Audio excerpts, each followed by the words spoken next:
A dream home. For most of us, it's a place of safety, a sanctuary from the outside world.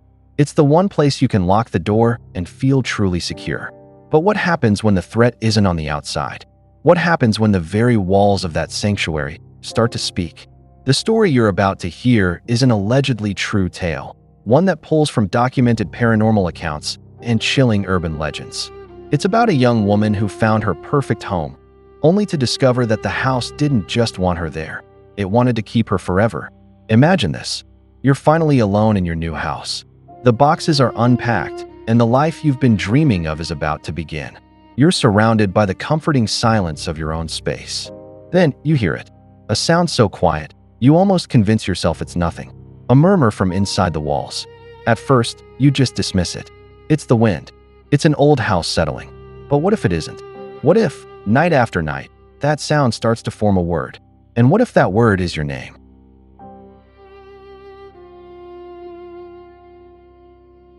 For Emily, the two-story Victorian on the edge of town wasn't just a house. It was a promise.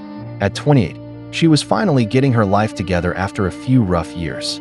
She'd saved every penny from her graphic design job to afford the down payment on this forgotten gem.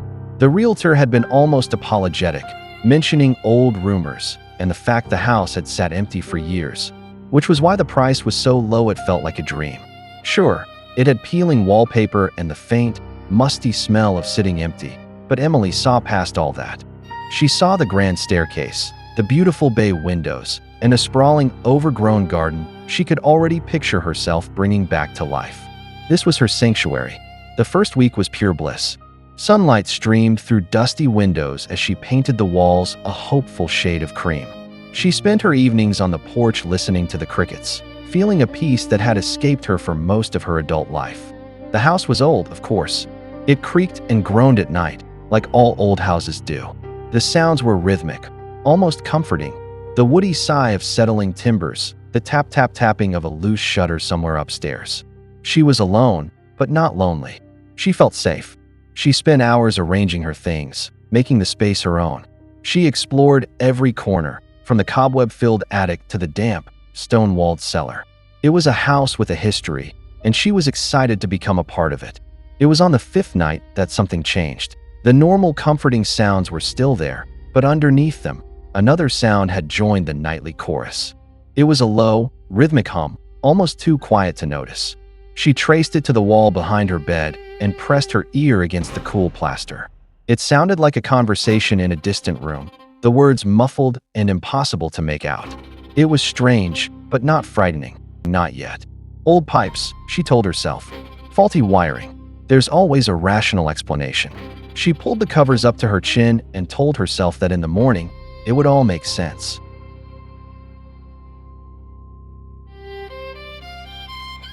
But it didn't make sense. The next night, the sound was back. It was still faint, still garbled, but it felt more insistent. It was like listening to a radio tuned just off station, the static broken by the rise and fall of human speech. Emily's rational mind scrambled for answers. She turned off every appliance in the house, hunting for the source. The sound remained, a low murmur that seemed to come from the very bones of the building. She called out once, her voice trembling in the heavy silence. Hello. The only answer was the steady, whispering hum. Over the next 2 weeks, the whispers became her unwanted nightly guests. They were always there, a subtle undercurrent to the quiet of the house. During the day, she could almost convince herself she was imagining it. She was just stressed, tired from the move, and her mind was playing tricks on her. Who wouldn't be a little on edge, living alone in a creaky old Victorian?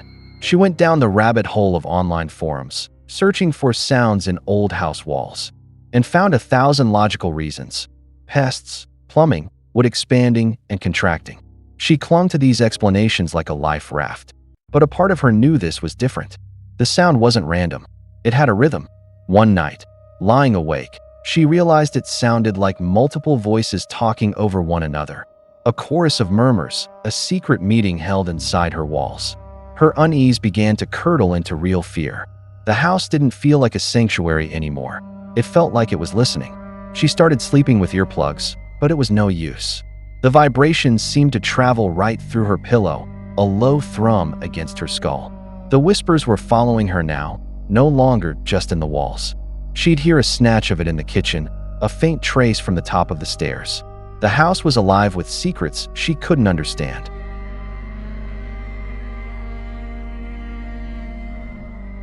The breaking point came on a cold Tuesday night in October. The wind was howling outside, and Emily was huddled under her blankets, trying to read and ignore the familiar chorus from the walls. But tonight, something cut through the noise. It was a single word, spoken so clearly and so close to her ear that she dropped her book. Emily. Her blood ran cold.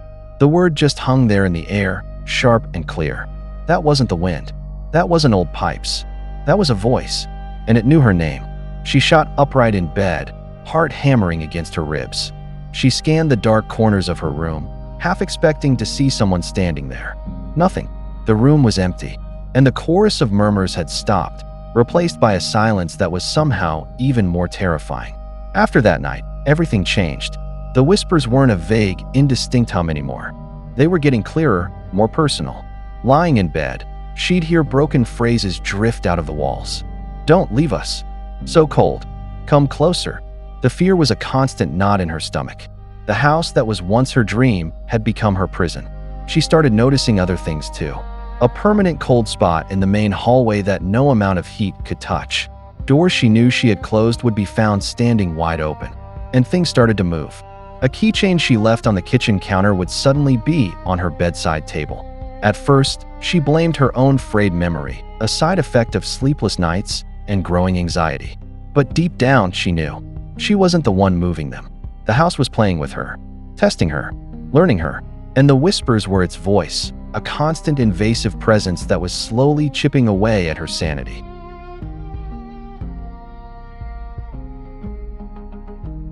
Emily decided she couldn't take it anymore. She packed an overnight bag, her hands shaking so badly she could barely zip it. She would go to a friend's place, get one night of sleep in a house that was quiet, a house whose walls did not speak. She just needed to get away, to clear her head, to prove she wasn't going crazy. She rushed to the front door, turned the antique brass knob, and pulled. It didn't move. She pulled again, harder, throwing her weight against it. The door was sealed shut, as if it were welded to the frame. Panic set in. She ran to the back door leading out to the garden. It was also stuck fast. Every single window on the ground floor was jammed, refusing to open more than an inch. The house was holding her captive. And then the whispers started, louder than ever, swirling around the living room from every direction. It sounded like laughter, a dry, rattling, mocking sound that scraped at her last nerve. The house wasn't just whispering anymore. It was showing her things. One morning, she stepped out of the shower and found a message fogged into the bathroom mirror. 2 words in a shaky, childlike script: "Join us." She screamed and wiped it away, but the image was burned into her mind. The beautiful, intricate patterns on the Victorian wallpaper seemed to twist and morph when she wasn't looking directly at them. In the corner of her eye, she'd catch glimpses of faces in the floral designs. Gaunt, hollow-eyed faces staring back at her before melting back into the pattern. The sounds got worse. She'd hear the heavy sound of something being dragged across the floor in the empty attic. Sometimes, a child's giggle would echo from the end of the hall. The house was fighting her attempts to leave, fighting her sanity. It didn't just want her there. It wanted her to break. It wanted her to listen. What would you do if the very walls of your home turned against you, trapping you with the voices of who knows what? Let me know in the comments. For Emily, there was nowhere to run, and the worst was yet to come.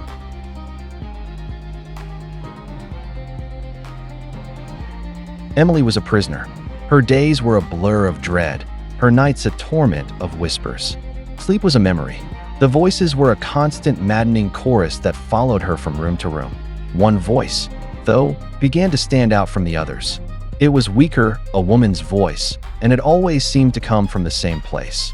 A corner of the master bedroom where the old oak floorboards were slightly discolored. This one didn't taunt her like the others. It sounded like it was pleading. Find it, read it. One sleepless afternoon, driven by a sliver of desperate hope, Emily went to the spot.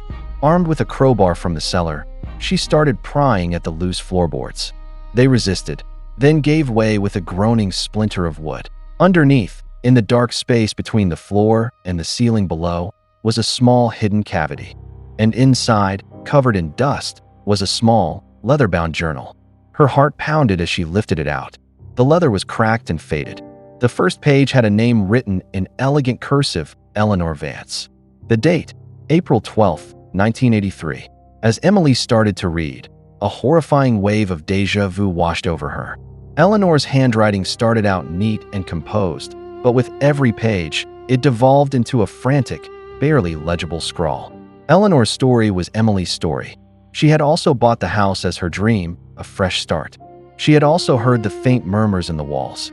The journal was a log of Eleanor's descent into madness as the whispers grew louder, more personal, calling her name, begging her to stay.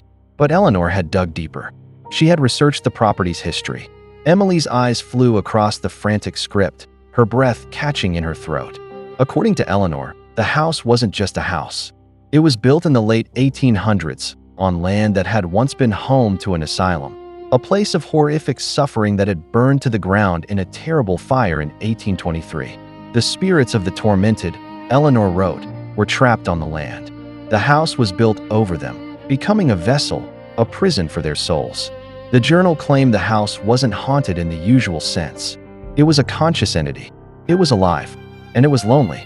Eleanor wrote that the house feeds on voices and memories, that the chorus of whispers was made of the spirits it had already consumed. It lures people in with the promise of a sanctuary, only to slowly break them down and absorb them, adding their voice to its eternal, whispering choir. Emily flipped to the final, chaotic page. The words nearly ran off the edge. It wasn't an entry. It was a warning. I hear my mother calling me from the walls now. It's not her. The house knows what I love. It's using it against me. The doors are sealed. There is no escape. If you are reading this, it's already too late. It doesn't want you to live here. It wants to keep you. Forever.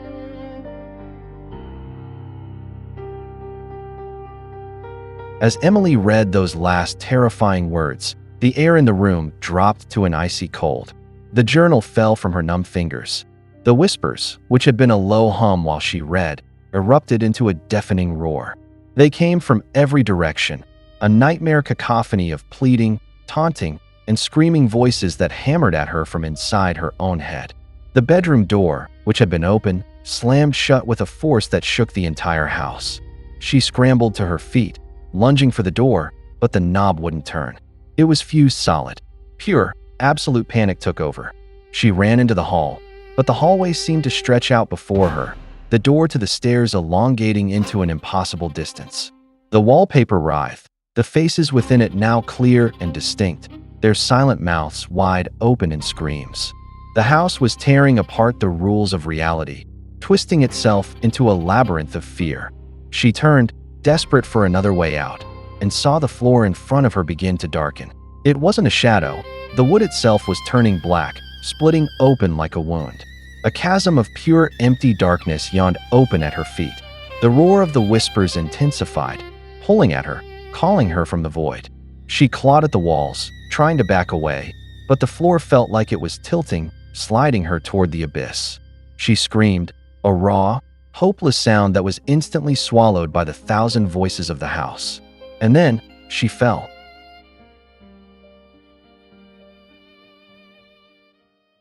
"5 years later, another car pulled up to the old Victorian house. A young couple, bright-eyed and full of dreams, stepped out with their realtor. The house had been on the market for years, the realtor explained. The last owner, a young woman named Emily, had simply vanished. Police investigation went nowhere, the realtor said with a shrug. Sad story, but their loss is your gain. It's a steal. The couple loved it. They saw the grand staircase and the beautiful bay windows. They walked through the rooms, planning where their furniture would go, totally unaware of the faint chill in the main hallway. As they stood in the master bedroom, the woman turned to her husband. It's so quiet, she said with a happy sigh. So peaceful. But as she spoke, their 5-year-old daughter, who had wandered to the corner of the room, put her ear against the wall where the floorboards were still slightly discolored. She looked back at her parents, her expression just curious. Mommy, she asked, who's the lady whispering in the wall? She sounds sad. She keeps saying, don't leave us. The story of Emily is a chilling local legend, a composite of paranormal accounts from places like the infamous Whispers Estate in Mitchell, Indiana. Built in the 1890s, the estate earned its name because guests and owners repeatedly report hearing disembodied voices and whispers throughout the house. It's a house familiar with tragedy, with a history of numerous untimely deaths from children to adults, whose spirits are said to have never left. These tales serve as a terrifying reminder that our homes, the places we feel most secure, can sometimes hold the darkest secrets. They prey on a universal fear, the violation of our own sanctuary. So if you ever find yourself alone in an old house, and you hear a faint whisper that sounds almost like your name, whatever you do, don't answer. What do you think happened to Emily? Did she become another voice in the walls? Let us know your theories in the comments below. If you enjoyed this video, please consider giving it a like. It really helps more people see it. And if you haven't already, hit that subscribe button and turn on notifications so you don't miss the next video. We've got lots of interesting and eerie stories on deck, and I'd love for you to be part of this community of case solvers. Until next time, keep the lights on, stay alert, and stay out of the shadows.